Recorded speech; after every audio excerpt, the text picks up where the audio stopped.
Andres from Doble A Sports back with football content I have promised for a while now.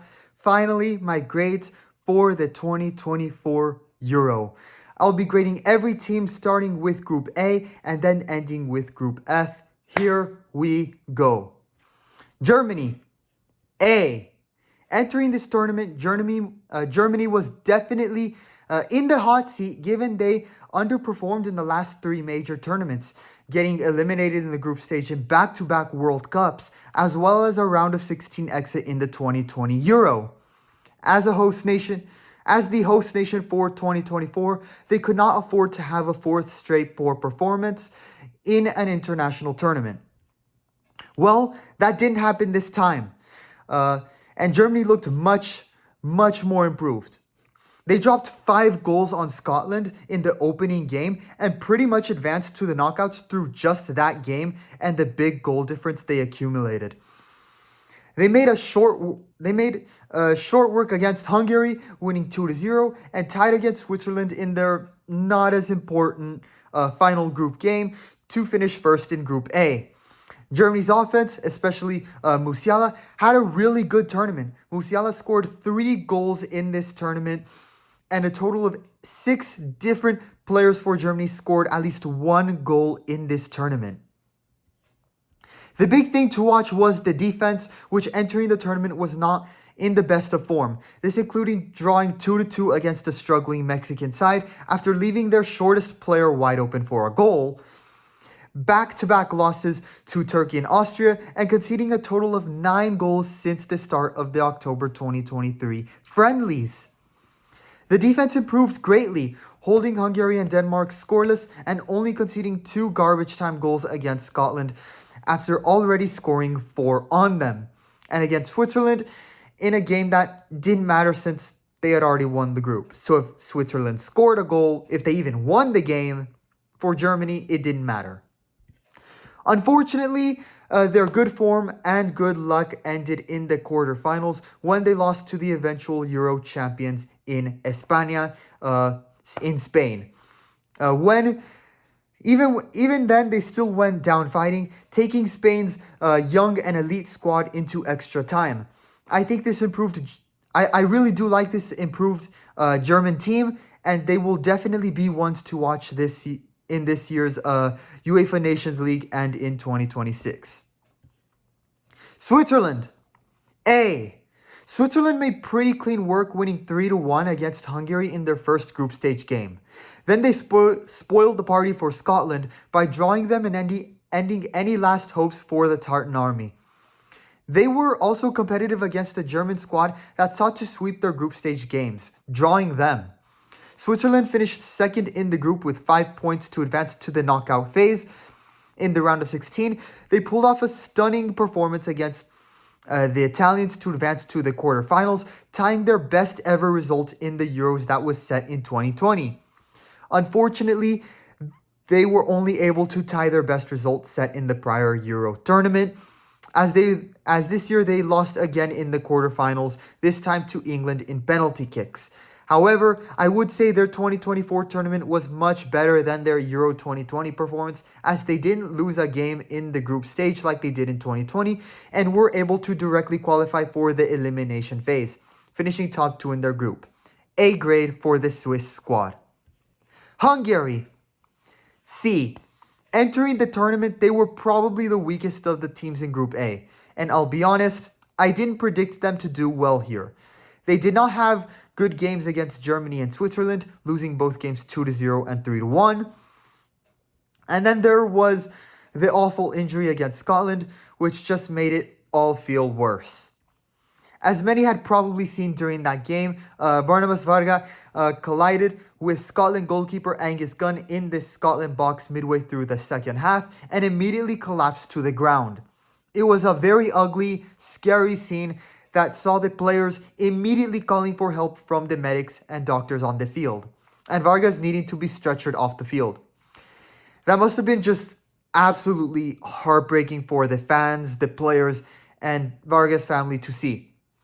And it's moments like that that make it very hard to play. Like, you have to somehow try to put that out of your mind and keep going, which can be tough. Credit to the Hungarians, they were able to do that in their final group game, and they scored a winning goal in the final minutes against Scotland. I think that showed incredible dedication, determination, and mental strength to keep going and win that game for your injured teammate and your country. While they failed to make it to the elimination phase and out of the group, they didn't finish last in their group either. With that, I will give Hungary a C grade. Before I move on, though, I do want to say that the Hungarian FA released a statement after that game, confirming he had sustained a concussion and a broken cheekbone that needed surgery. Fortunately, the following week, he was released from the hospital with the surgery going well. And as of now, he has fortunately had the speedy recovery we have all hoped for, and is now back to playing football with Ferencváros, and is continuing to be competitive there. Glad to see that he has fully recovered. Now to round out Group A with Scotland, and I hate to say it, Scotland failed miserably in the Euro this summer. For a team that had such a good qualifying campaign for this tournament in a group with Spain and Erling Haaland's Norway, and managing to get wins against both teams, they completely underperformed. From their offensive front to the center backs and goalkeeper, with the exception of a player getting injured, anything and everything went wrong for Scotland. Against Germany, Angus Gunn had a shot deflect and slip away from his hands and go in for a goal. It was one he would have, could have, and should have saved. And then it happened again in the second half, but he was saved by an offsides call. And then it happened a third time, resulting in a fifth goal for Germany. Gunn did not have a good tournament in between the posts. And the defensive backline was even worse. They conceded 5 goals against Germany and just could not handle the offensive heat Germany had in their starting 11. The defense went on to concede an equalizer against Switzerland and a last-minute goal against Hungary to lose 2 of their 3 games. As they struggled defensively, this resulted in the offense just having no response to any goals conceded and not being able to get any momentum going. I'm sorry, but what other grade is this performance other than an F grade? It's a shame because Scotland had arguably the best fans at this year's Euro tournament, from singing their anthem to the bagpipes and fan chants. It's unfortunate that Scottish fans walked away disappointed. Hopefully, they can have a good Nations League and World Cup qualifying campaign, but right now, F grade for this team in the 2024 Euro. Moving on to Group B, starting with Spain, A- grade. What we have seen from Spain over the last 2 years is without a doubt the start of an incredibly talented golden generation that is right now the king of Europe. They entered this tournament as the 2022-23 UEFA Nations League champions and walked out with the Euro trophy. This was a complete team with old guard veterans like Alvaro Morata and Dani Carvajal. The team also included Joselu, Jesus Navas, and Nacho, all in their final major tournaments for their home country, retiring as champions. And then you have incredible young stars on the team, such as Pedri, Nicolas Williams, and the teenage wonder kid Lamine Yamal. Nico Williams had a really great tournament and was a very dangerous winger. He provided many good passes and services and got 2 goals and an assist in this tournament. Lamine Yamal showed no nervousness at all and looked as confident as ever despite being one of the youngest, if not the youngest player. Actually, let me rephrase that. He was the youngest player in this tournament, and despite his young age, looked as confident as ever. He was definitely excited to be part of the team at such a young age. With 1 clutch goal in the semi-final match against Mbappe and France, and 4 assists in the tournament, he proved that he could be his generation's next big-name player, if he isn't already. It is a shame that during one of the games, I think it was the quarterfinal match, he had to be subbed off due to Germany's labor laws stating that nobody under 18 years of age can work past 11 p.m. It would have been interesting to see if he could have gotten a goal in that quarterfinal match as well when it went into extra time. This team did have a few shaky moments, which is why I will give an A minus grade. Against Italy, yeah, they won, but it's worth noting that the goal in that 1-0 result came from an own goal by Calafiori and not a clutch play from their offense. The defense had some blunders as well. Even though they won 4-1 versus Georgia, Lenormand's own goal ended up being the first goal of that game, and in a way did put Spain's back up against the wall. Not ideal. Then in the quarterfinal, they conceded a last-minute goal to Florian Wirtz, and Germany took the game into overtime, missing an opportunity to win it straight out in regulation time. And then an early goal in the first 10 minutes of the semifinal surely spooked Spain a little bit. Nevertheless, this team still performed well, and despite some mistakes, Spain was still clearly the best team in the tournament. When we saw them trash Croatia 3-0, I knew instantly this team was going to make it really far in the tournament. And not only did they make it far, they won it. So you got to give the A tier grade for their performance. A minus is my grade for Spain. Italy, C grade. Italy had a very shaky and inconsistent performance in the group stage. They got scored on in the very first minute of their first game in the tournament against Albania because of a major defensive blunder on a throw-in. That was a humiliating moment for Italy that was worse than some of the own goals in this tournament. They fortunately were able to get 2 goals in the first 20 minutes of the game, which is enough to win. In their second game, they ended up losing due to an own goal by Calafiori, putting them in essentially a must-win scenario in the final day of the group stage. The final group game was stressful, with Matthias Sagnagli's goal in the dying minutes, saving them to just tie their second game against Croatia, and doing just enough to advance while also ending Croatia's hopes. A very inconsistent and ugly performance in the group stage for the defending champions. It was this unstable form that likely led to them losing to Switzerland in the round of 16, 2-0. After winning the 2020 Euro and then falling down to failing to qualify for the World Cup and now a round of 16 exit as the title holders, it is clear that Italy right now is only a shell of its former self. The question now is, what will they do to improve and make it to the World Cup and former form? But as of right now, it's a C grade. Now on to Croatia. F. Croatia's group stage exit was arguably the biggest upset of the tournament, given how competitive in international tournaments they have been over the last couple of cycles. From being runners-up in the 2018 World Cup, finishing third in the 2022 World Cup, and runner-up in the Nations League, it felt like it was only a matter of when Croatia would win an international tournament. But after this group stage performance, we are now facing the possibility of Croatia's golden generation being one that always made it so close, yet so far. I think the golden generation for Croatia is beginning to disintegrate, especially offensively. Croatia had arguably one of the oldest offensive fronts among all teams in the Euros, with all but 2 of their offensive players being 29 years old or older.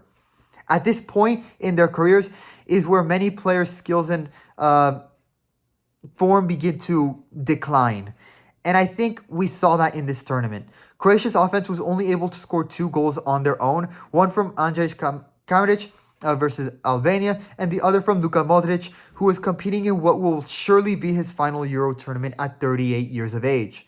They failed to score against Spain, and their second goal against Albania that possibly saved them from losing that game was an own goal by Jasula in the 76th minute. While their aging offensive front, I think, is definitely a concern going forward, I will also say that their defensive back line also raised red flags at the same time. They got their asses kicked against Spain's offense, losing 3-0, and conceding 2 last-minute goals to Albania and Italy, which cost them 2 wins, 6 points in the group stage. It was those 2 last-minute goals that resulted in their group stage failure, despite the age and form concerns offensively. This definitely showed that their golden generation may not have much time left, and raised doubts on how competitive they will be in 2026. F grade. I just want to pause here and do say forgive me for potentially blundering some of the pronunciations of the names. I'm going to do the best I can with that, but just hang with me on that. Albania. I'm just going to move on. Albania. D plus, let's be honest, in the group they were in, it was very unlikely that Albania was going to make it to the round of 16, and sure enough, they ended up getting grouped. But I will grade them on a bit of a curve as I thought they were a bit more competitive than I expected them to be. While I do think Italy is a much better team than Albania, and Albania tried to force Italy into making mistakes and capitalizing on them, such as the first minute goal, this is why while they still ended up losing to the Italians, it was only a 2-1 loss. Against Spain, they held them to only a 1-0 loss when Spain was clearly the best team. This while having around 35 to 44% of ball possession in both games. So they kept games relatively close with good defense. And in their final game, a last-minute goal by Klaus Jasula spoiled the party for Croatia, which in the long run led to their group stage elimination. However, Jasula also ended up blundering an own goal against Croatia, which you could argue cost them what would have been a big win in this tournament. And again, they had to rely mostly on falling back and playing defensively, struggling to maintain possession of the ball. It was a tough but fair tournament for Albania, where at least they didn't lose all 3 games. Moving on to Group C, starting with England. F! I saw this heartbreaking failure coming before the tournament began. And it's because of their quote-unquote star striker. I mean, like really, England? Did Gareth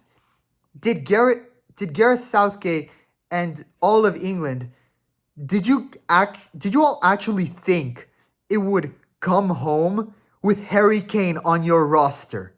It has been proven countless times that no matter how many goals he scores, Harry Kane is a dangerous curse to any team he plays for, failing to win a team trophy or title. At a club level, losing the UEFA Champions League final with Tottenham and twice in the EFL Carabao Cup final.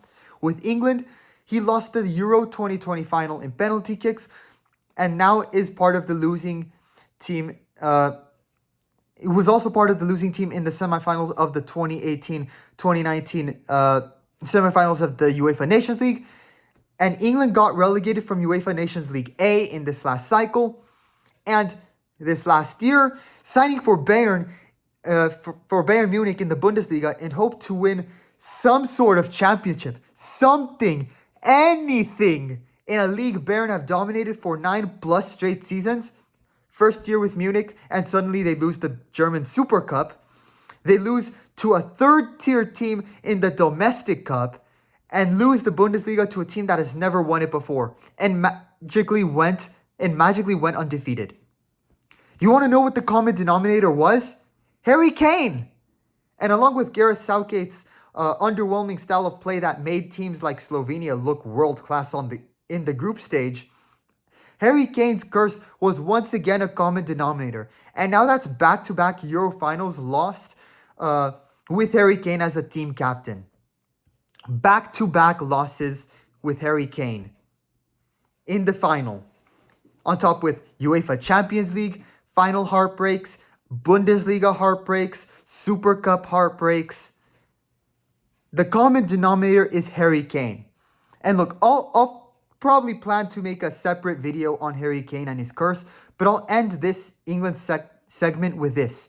If England truly wants a chance to bring it home with this golden generation caliber roster, which they do have, they have a credible roster. If they want to bring a trophy home with this golden generation, it starts with not calling up Harry Kane anymore.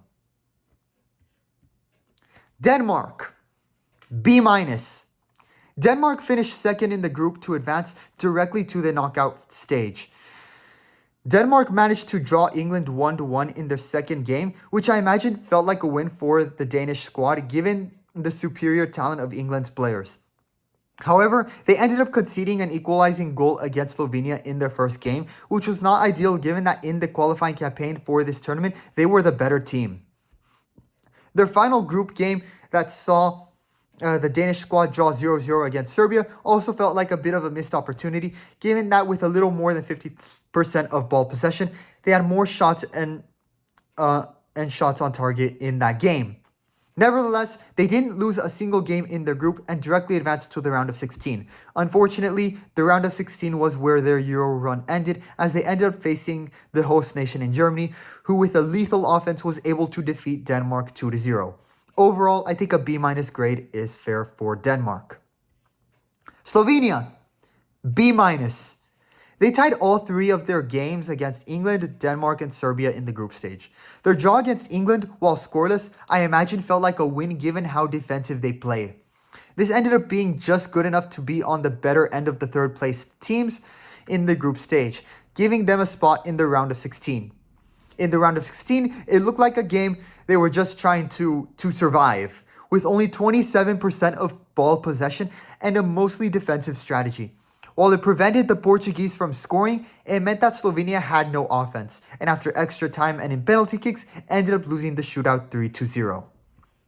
B- I think is a fair grade for Slovenia. They had a great defense that in every game won over 50% of duels and tackles, and had over 20 clearances out of the box in all 4 games. However, the strategy was solely defensive, and they never really pushed up consistently with the ball, except for a once-a-game counterattack, which wasn't always successful. And their equalizing goal against Denmark was one that got a lucky deflection into the back of the net. Slovenia, with 3 draws in the group stage and a round of 16 loss in penalties, wasn't underwhelming by any means. They weren't underwhelming by any means, but they also didn't impress us in any way. So B- grade I think is fair. Serbia finished last in Group C, and wow. Yeah, this was definitely an F performance at the Euros from Serbia. Against Denmark and England, they failed to have 50% of ball possession or greater and only had 2 shots on target combined in those games. Serbia did end up having a majority ball possession, 61%, against Slovenia with 15 shots, 4 on target. However, they only managed to score 1 goal thanks to Luka Jovic, which was their only goal in the tournament. Serbia completely underperformed in this tournament and quite frankly had no offense. F grade for the Serbians. Austria, A+. Austria managed to top the group of death that saw them face France and the Netherlands, as well as the talent of Robert Lewandowski and Poland. While they lost 1-0 against France, with 52% of ball possession, Austria was much more competitive than expected in that game. Austria then went on to beat Poland in very convincing fashion, showing they were the better team despite the star power of Lewandowski and Piotr Zelensky. And in that major in a major upset, they went on to capitalize on the Dutch's mistakes and beat the Netherlands to top the group with 6 points. They topped that group when many believed they would only be fighting for 3rd place in the group. Unfortunately, their Cinderella run came to an end in the round of 16 with Turkish center-back Meri Demiral's phenomenal performance in that game being too much for Austria. Nevertheless, Austria definitely overachieved in this tournament and have a lot of positive things to walk away with. A+ for Austria. Moving on to Kylian Mbappe and France, and I give France a B- grade for their semi-final run. They won their first game 1-0, but against the Austrians, they weren't the same when Mbappe was injured. Their game against Poland ended in a 1-1 draw with goals from Mbappe and Lewandowski, but felt like a missed opportunity with 19 shots total for France in that game. I'll say the same for their game against the Netherlands. Granted, the Netherlands are another strong team, but they aren't as strong as France. And with the Dutch only having 37% of ball possession and mostly hanging back to defend their box, that felt like a game the French should have won. It was also a very scrappy and ugly win 1-0 against Belgium in the round of 16, thanks to a Jan Vertonghen own goal, and they managed to beat Ronaldo and Portugal on penalties after the game went through regulation and extra time 0-0. While France got out to an early lead with a goal with a header from Colomani in the semifinals, it wasn't enough to keep even with Spain's offensive front, conceding goals to Dani Olmo and Lamine Yamal, and their Euro run ended there. I'll give France a B- grade since they did make it so far into the Euro tournament, but honestly, France this tournament was that one team that survived in ugly fashion. We'll see if they can be more convincing in the upcoming Nations League games and how they will replace Olivier Giroud, who retired from international football after the tournament. The Netherlands finished third in Group D and were on the better end of the group stage teams that finished third, which gave them a spot in the knockout phase. They scored 2 goals after conceding an early one to Poland, which gave them the win in their first game. With Mbappe injured and off the field in their second group match, their mostly defensive play worked and they scrapped out a scoreless draw against the French. Their third and final group game was a house of horror for the Dutch. In the first 10 minutes of the game, we once again witnessed a major defensive blunder, and Daniel Malen scored an own goal. And while goals from Gakpo and Depay kept the Netherlands in it with a chance to win, 2 more goals from Austria, including one in the final 10 minutes of the game, left the Dutch stunned, and they lost 3-2. Fortunately, they did well enough to still be one of the best third-place teams, giving them essentially a second chance. And they didn't blunder their second chance. The round of 16 matchup saw them absolutely blast the Romanians with 23 shots, 6 of them on target, resulting in 3 goals. And thanks to a strong offense that saw the Reach score in the 70th minute, they forced Turkey into another defensive error that saw them concede another own goal. This one coming from Mert Mulder. This took them into the semifinals where they faced England. Unfortunately, Xavi Simons' 7th minute goal wasn't enough, and England's Ollie Watkins scored a last-minute banger to end Dutch hopes of a Euro title. Overall, I will give the Dutch a B+ grade. They had a rough group stage, but granted they were in the hardest group of the tournament. Their strong third-place finish in the standings gave them a second chance, and they didn't take it for granted. And with that second chance, they showed just how competitive they are. B+ grade for the Netherlands. Ending off Group D is Poland, who finished last in the group. Poland barely qualified for Euro 2024 after winning the playoff qualifier against Wales in penalties. Unfortunately, the Polish were placed in the group of death. Yikers. Their preparation friendlies against Ukraine and Turkey showed this team actually was more competitive than their qualifying campaign made them look, and they were a bit more competitive in the group than expected as well. A goal from the penalty spot from Lewandowski saw them draw out their game against France, and goals from Piatek and Buxa kept them in it with Austria and the Dutch. I do think that if Poland was in one of the other groups, not only would they have had a better chance, but they probably could have even made the knockout phase via the third place pathway.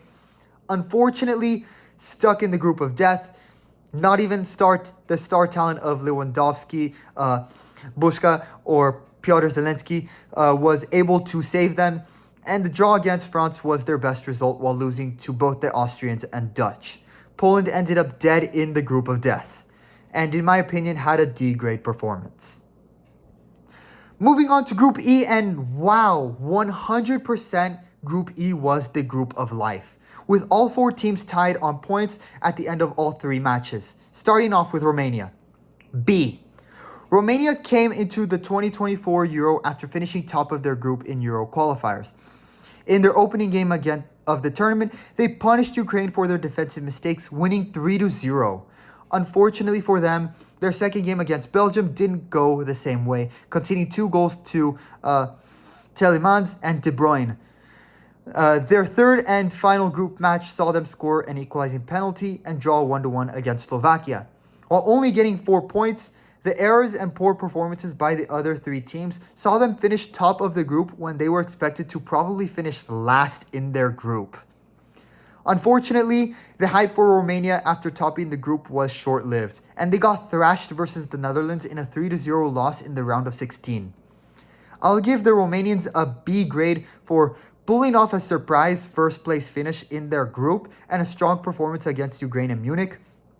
They capitalized on the chance given to them amid the mistakes and mayhem within the rest of their group, but I would be lying if I didn't say that Romania fell back down to earth hard in the round of 16 loss. Romania has their great moments, but there's still much to improve on. Belgium finished second in the group just behind Romania, and their poor performance was the reason why Group E was the group of life. While they were the better team in their match against Romania, winning 2-0, and are arguably still a better team than all the others that were in this group in general, it is clear that their golden generation is disintegrating. Belgium got scored on in the first 10 minutes against Slovakia, and it ended up resulting in a 1-0 loss to start the tournament. And their final group game, they tied Ukraine in a scoreless match. Romania is not a better team, and on any other day, Belgium would and should beat them. Belgium completely underperformed in the group phase, and I think they blundered their group games, more than Romania won the group. And in a shocking, but at the same time fitting way, they blundered their round of 16 match to be eliminated from the Euro, with an own goal from Jan Vertonghen in the 85th minute, while trying to block a shot that the keeper probably would have saved, sending France to the quarterfinals. I'll give Belgium a C- performance, but for Belgium and their standards, this must have felt like a D or F grade performance. Belgium's golden generation has been disintegrating, and the players that remain, such as De Bruyne and Lukaku, don't have a lot of time left. However, throughout the time since the 2022 World Cup, more young talent has been given chances with the team and have excelled. During this tournament, there were 8 players on the Belgian roster that were 23 years old or younger, which is why I will give Belgium a C- grade, as I do think inexperience was a factor this year, as they try to prepare for the future as their golden generation disintegrates. With more experience and development, I do think Belgium will be in good hands, or feet since we're talking about football, in the long run and will still be a competitive team. But right now, C- grade. Slovakia, B-. Slovakia has improved. In their qualifying campaign for the tournament, they were really only truly outclassed by Portugal. And in this year's Euro, they were much more competitive than expected. While they did lose to Ukraine, they still kept that game close. They pulled off an upset win against Belgium and tied Romania to just miss out on winning the group, and were one of the best third-place teams. With that, they advanced to play England in the round of 16, where they nearly pulled off an Iceland-level upset. Unfortunately, we were robbed of having this incredible upset story by Jude Bellingham and his brilliance, scoring what was arguably the goal of the tournament to send the game into extra time, where Harry Kane got the winning goal. Slovakia may only have played 4 games in this summer's Euro, but in those 4 games, they showed that their squad is improving and Slovak football is in good form right now. B-. Ukraine, D. The Ukrainians got killed against Romania, going scoreless while they conceded 3 goals. They made a comeback against Slovakia, but conceding the first goal made that game stressful for them. They survived in a scoreless draw, but had to play mostly defensive in that game. In their final game, it was definitely a step backward in form this tournament for Ukraine. But given things going on in Ukraine right now, they are probably just happy to have a team in the tournament and that the players can still represent their country. It was a tough tournament for Ukraine in this group of life. Unfortunately, someone had to finish last, and it was Ukraine. D grade. Now moving on to the final group in the tournament, Group F, starting with Portugal. B+. Portugal had a bit of a stressful time, to say the least, against the Czech Republic, but they capitalized on Czech Republic's errors, one being an own goal, and then got a last-minute goal to win that game. They then went on to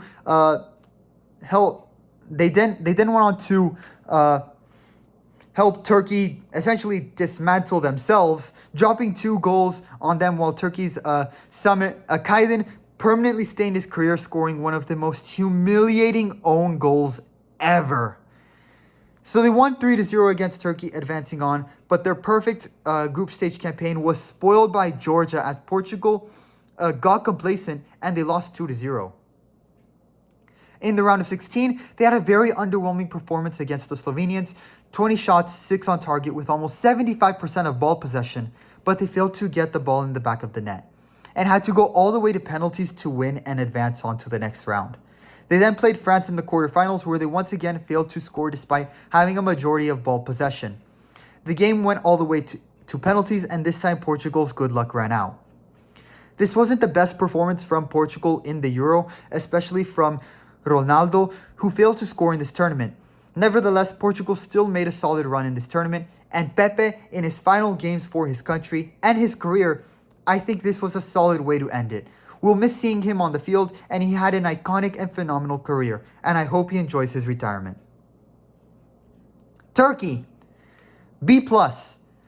I was split between giving them an A or B grade, but I decided to give them a B+ because their game against Portugal brings their grade down for them in this Euro tournament. Their second group stage game saw the Turkish losing 3-0 against Portugal, and a defensive error resulting in one of the worst own goals ever in football.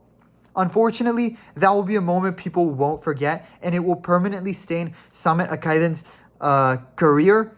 But with Akaiden's solid performance during the other games in the Euro and his good form in his club career that has so far seen him win both the Turkish and Greek Cups, while people won't forget his own goal blunder, there is hope that his career won't, that this error won't define who he is as a player.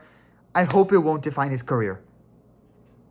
While Turkey was outclassed against Ronaldo's Portugal, it was the only game where that was the case. And Turkey nevertheless had a successful tournament that saw them make it all the way to the quarterfinals. In their first group match, they beat Georgia in a convincing fashion and walked away with 3 more points against Czech Republic, who fell to 9 players after seeing 2 red cards. In the round of 16, Turkey managed to defeat a strong Austria squad after the Austrians topped the group of death, with 2 goals from Demiral, including in the first minute of the game. In the quarterfinals, they came out of the locker room fighting, and Akaiden scored the first goal for Turkey in that game. But unlucky for the Turkish squad, their strong run unfortunately ended in the quarterfinals, and the Netherlands got a winning goal in extra time. Turkey had a very good tournament and looked much improved compared to their last cycle that saw them fail miserably in the 2020 Euro and fail to qualify for the World Cup. With their good form, it shows Turkish football has been in a positive rise. Maybe this was a preview to seeing them possibly qualify for 2026. Now moving on to Georgia. And how about this Georgia team, everyone? During the qualifying playoffs, we all remember the iconic scenes. Nika Kvetskeri in the penalty shootout, scoring the winning goal against Greece. The team celebrates. Fans in the stadium storm the field. It was a night the entire country of Georgia will never forget, as they qualified for their first ever Euro, their first ever major tournament. Entering the Euro, let's be honest, there was no expectations for them because they had already set the bar for Georgian football. It didn't matter if they lost all 3 games in their group because the players and fans were just happy to be there for once. And boy, did they exceed expectations. Georgia's Mikaudatse scored Georgia's first ever goal in a major tournament against Turkey, but unfortunately they still lost 3-1 in that game. But the Georgia squad was determined to make the most of every moment, and they did. They stunned the Czech Republic and held them to a 1-1 draw, and then pulled off an upset heard and talked about around the world, beating Portugal 2-0 to get the 4 points needed to be one of the 4 best third-place teams, and in their very first major international tournament advanced to the elimination phase. It is a shame that their incredible story in the Euro came to an end in the round of 16, but at least they forced their opponents into a defensive error, leading to an own goal. And it was a respectable loss, as it was against the team that ended up going on to win the tournament in Spain.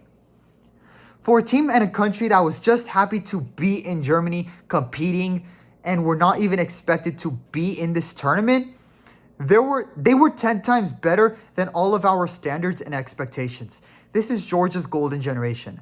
They made it past the group phase in their first ever international tournament, a big achievement for this country. This is a positive sign showing that Georgian football is growing. Hopefully, this isn't the last we see of their golden generation this cycle. A+ grade. And last but not least, to conclude my grades, is the Czech Republic. The Czech Republic ended up finishing last in Group F, and wow, did they underperform. Even under new and returning manager Ivan Hasek, they failed to produce, losing 2-1 to both Portugal and Turkey. The 2 red cards that sent off Antonin Barak and Thomas Chori in the 20th and stoppage 10 minutes against Turkey also made that loss against Turkey worse. It was unlucky that Patrick Schick got injured against Georgia right after scoring, and it's possible that that was the moment that changed the course of that game. But even then, they were expected to be much more competitive than managing only 1 point in this group. Sorry to end it on a rough note, but the Czech Republic, in my eyes, had a deep performance this Euro. Let's see if they can redeem themselves in the upcoming Nations League tournament by promoting to League A. And with that, ladies and gentlemen, those are my grades for this summer's Euro tournament.